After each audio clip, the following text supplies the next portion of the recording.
recorders. Some 2.5 million Americans now own them. But is it against the law to use them? A federal appeals court says it is to tape copyrighted television programs. But the question of what to do is a complex and unresolved issue. We'll focus on that story tonight as we talk live with the president of a major entertainment conglomerate which brought the suit, with a spokesman for the home videotape machine industry, and with an expert on copyright law. This is ABC News Nightline. Reporting from Washington, Ted Koppel. Good evening. Suing the Sony Corporation is one thing. After all, it makes many of those home video recorders. And perhaps a case can be made for suing Henry's Camera Corporation. Apparently, it sells Sony video recorders. As for Doyle Dane Bernbach, well, it is Sony's advertising agency here in the United States. But why sue poor old William Griffiths? His crime, probably too strong a word, his only violation of the law is that he owns a Sony Betamax. And indeed, he was sued. And together with Doyle Dane Bernbach, Henry's Camera Corporation, and mighty Sony itself, William Griffiths lost. A federal appellate court in San Francisco ruled recently that the videotaping of a copyrighted television program, even when it is done at home for purely personal uses, violates the rights of those who own the program. Sidney Sheinberg is the president of the Music Corporation of America. MCA owns Universal Studios, one of the plaintiffs in this case. Mr. Sheinberg, has it gone a little too far, do you think? Has what gone a little too far? This kind of a suit, where you sue a man for owning one of these and possibly using it in the privacy of his own home. Well, quite frankly, we're really not concerned with the man. We're concerned with the people who make the machines and the people who make the tapes, and we want to be sure that our property isn't taken without being compensated. All right, Mr. Wayman, is there something reasonable about that? Mr. Wayman, I should point out, is Senior Vice President of the Electronics Industries Association. Anything unreasonable about trying to protect what you own? No, but we believe that the copyright owners and the motion picture industry is well compensated as it exists, and we believe the court decision by the appellate court was erroneous, and we hope that it will be reversed, reconsidered, and if not, we think that Congress will step in on behalf of the American public and amend the copyright laws to keep up with our modern technology, such as the VCR represents. All right. We will talk in greater detail with Mr. Sheinberg and Mr. Wayman later in this broadcast. But first, let's focus on what this controversy is all about. Here's Robin Groth. It's a simple process. Just turn the power on, set the time, put in a tape cassette, push a couple of buttons, and you are taping a movie off television in the privacy of your own home. There's only one thing wrong here. It's illegal. It's always been our position that the copying in home or outside the home is the same. Copying is copying, and it's illegal. Stephen Croft is the attorney representing Universal Studios and Disney Productions. They are bringing the legal action against the Sony Corporation of America and the Betamax. It's really important, I think, to focus on the fact that we're not talking about one man or two people with Betamaxes here. We're talking about hundreds of thousands of these machines. Bill Baker, a vice president of Sony, doesn't believe the studios have a case. Well, obviously, Sony Corporation of America strongly disagrees with the decision of the Ninth Circuit Court of Appeals. A number of legislators, both on the House side and the Senate, have either introduced or are considering introducing legislation that would clarify home use video recording and make it clearly legal. So what is this controversy really about?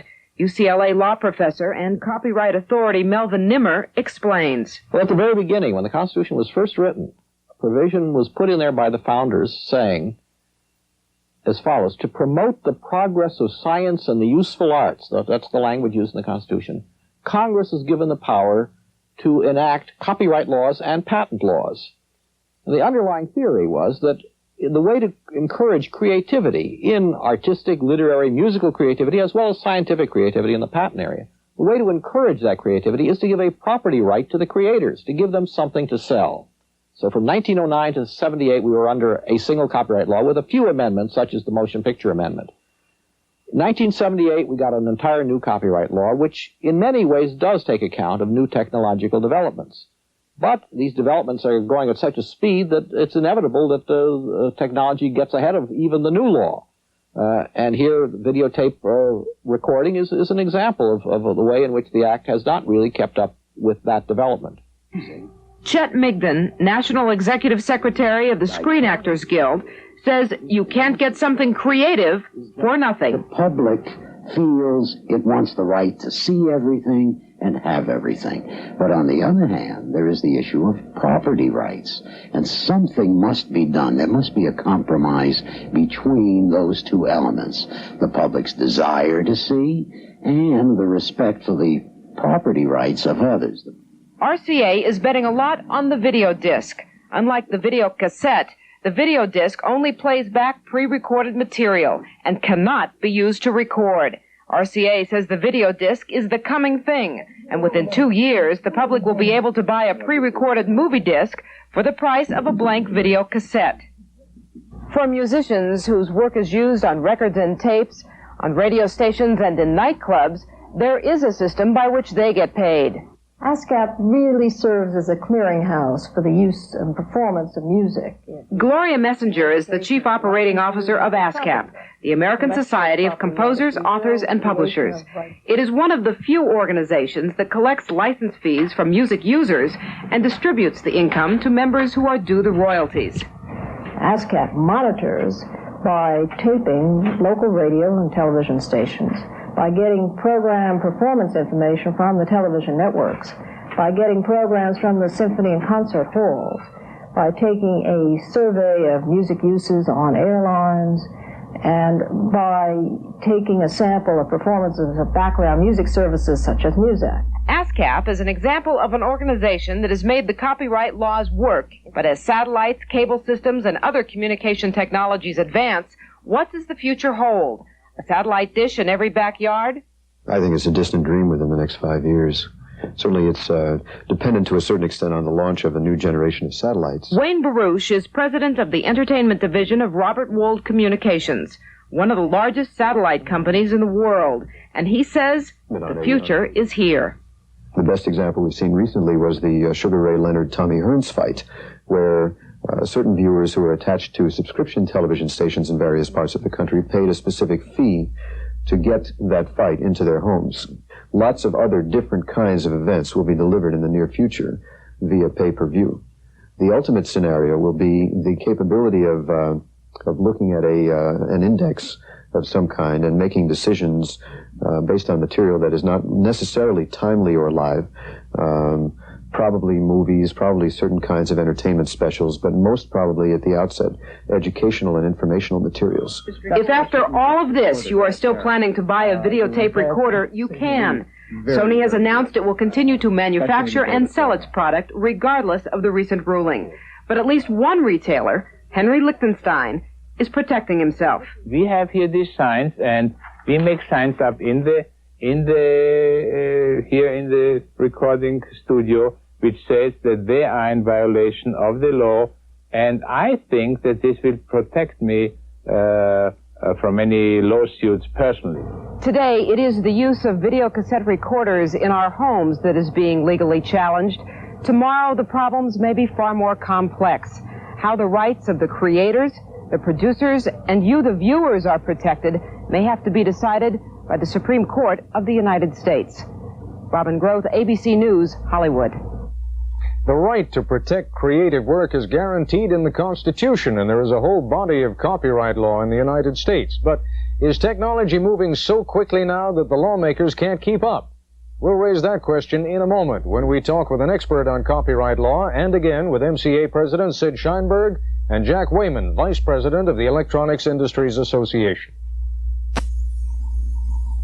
There are some complicated but important legal issues involved in the dispute over home videotape recording, and with us now in our Los Angeles bureau to help sort them out is Melville Nimmer, a professor of law at UCLA and an expert on copyright law.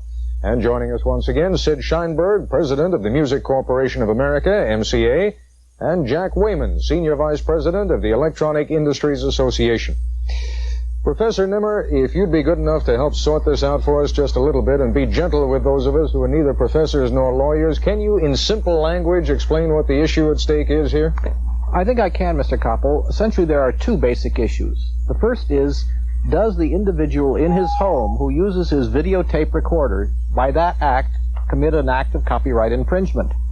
And this recent court decision said, yes, that is an act of copyright infringement. Is he therefore a criminal in the broadest sense of the word? He is not a criminal. It's not a crime. It's only a civil liability. But may I go on to the second issue, which affects this first issue? The second issue is the seller of the machine, in this case Sony, what is called a contributing infringer by selling the mechanism whereby the infringement can occur? The court said yes to the second point too, and then there is a third point, namely, what is the remedy? What do you do about it? Ordinarily, when somebody wins in a copyright infringement action, he's entitled to a permanent injunction. But this time the court suggested to the lower court, instead of an injunction prohibiting further acts of this sort, instead of that, a royalty can be prescribed by the court as against the company, against Sony. And if Sony pays such a royalty, then the people in their homes are no longer infringers. All right. They automatically are made lawful. Let me go to Mr. Scheinberg of MCA, and it was one of your companies, Mr. Scheinberg, Universal, that was a plaintiff in this action. Would that be satisfactory to you if, for example, Sony were to pay a royalty? Well, in a perfect world, we obviously would like to preclude the existence of this particular product because we don't believe there's any real fair way for us to be compensated. The reality, however, is that we don't live in a perfect world, and we may have to accept, and indeed we are prepared to accept, a fair and reasonable royalty that would be shared in by all of those people who toil in the vineyards of making copyrighted property, and would guarantee us some just compensation. I don't want to get us into too complex an area, but if, for example, the royalties end up in the pool, and one of the contributors to the creative pool, let's say, is the producer who came up with Jaws, and the other one is the producer of some C-grade movie that no one really wants to see, how are you going to determine who gets what out of that pool? Well, that's a complicated issue. I would say this. There is a procedure that exists right now in another area called the Copyright Royalty Tribunal. Some of the problems that are raised by the pool, they can resolve. Other problems would presumably have to be worked out by negotiation or, failing all else, by some type of tribunal that the law might establish.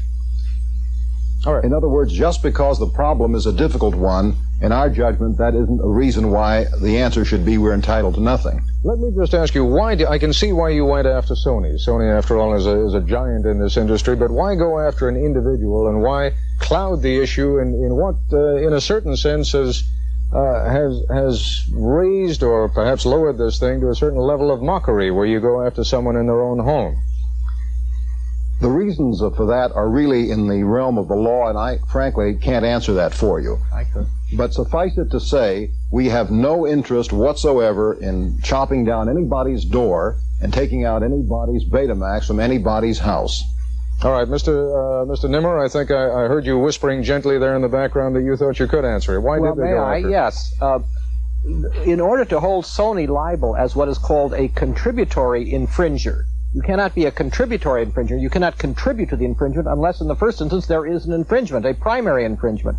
The primary infringement is the individual in the home. Unless that is first established, you cannot go to the second step and find Sony also liable as a contributory infringer. All right, Mr. Wayman, let me go to you for a moment. What has been suggested so far sounds reasonable enough. If someone creates a product and they infuse it with their own creativity, aren't they justified in expecting to be paid for it? Well, they certainly are, but we think that the motion picture industry and others are certainly adequately compensated by this product because this product does several things. If it only built home libraries to put away and to use just for even personal use, let alone commercially, which it does not.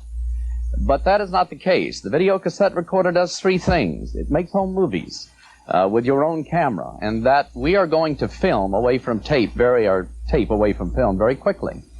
But it also plays pre-recorded cassettes. Some 35,000 titles are now available, 4,000 movies. Only 90 movies were available 4 years ago. And there is a time-shifting use for it. It means that those that work at night, those that work at day, can enjoy programs when they wish to. And those royalties have been paid because the rating services check those sets, VCRs, as if they were television sets, and they compensate the motion picture companies or anyone that originates programs. So that building libraries just doesn't happen in only about 5% of the case of the use of the VCR. Well, but it can happen. I mean, you must acknowledge that technically there is the possibility that people can tape whatever they want and keep it for as long as they want. Yes, but technology is leapfrogged. It's not economically feasible to tape off the air with commercials. Let's say a movie that was on this last week, very popular show. You could tape it. And yet you'd have commercials. You might have a fuzzy picture off your set if you don't have a good antenna. And it's probably been censored. It would be so much easier to go out and rent for $5 that same movie, or to buy a video disc, for instance, and enjoy it in that fashion. And people do not save movies or programs as they do Beethoven's Fifth, the Barbra Streisand record, for instance. They keep forever. All right, what about that, Mr. Wayman? Mr. Scheinberg? Well, I think we've heard a lot of nonsense here. As far as we're concerned, if somebody tapes a program, even if he chooses to see it later, he is depriving us of a legitimate opportunity, to have him as part of our audience on another showing of the program for which we're to be compensated. B, he's certainly depriving us of an opportunity to sell him a tape. But the most important thing of all is that I take great umbrage, and quite frankly, I'm offended at anybody telling us that we've been paid enough. Our notion of our society, at least it used to be such, was that if you owned a property, you had the right to control its destiny. And I frankly don't want the Japanese manufacturers telling us that we've already made enough money. Mr. Scheinberg, perhaps the easiest example for us, though, to understand is if we are at home listening to our radio and I take my Sony audio tape recorder and I record a record, am I now infringing upon anyone's rights? I don't know. The law has apparently not disposed of that question. But I mean, under this, well, let me take it to our legal expert, Mr. Nimmer. Is that a parallel case? It arguably is distinguishable. In 1971, Congress, when they amended the Copyright Act at that time, had a committee report in which they said audio taping was fair use, not infringement. Now, and they clearly did not speak of videotaping at that time. It is ambiguous whether, under the new law, that committee report is applicable with respect to audio tape. It's not a clear question at this point. All right, gentlemen, I'm afraid ambiguity is where we're going to have to leave this issue for the moment. In a moment, a satirical look at what the home videotape dispute could mean for the future.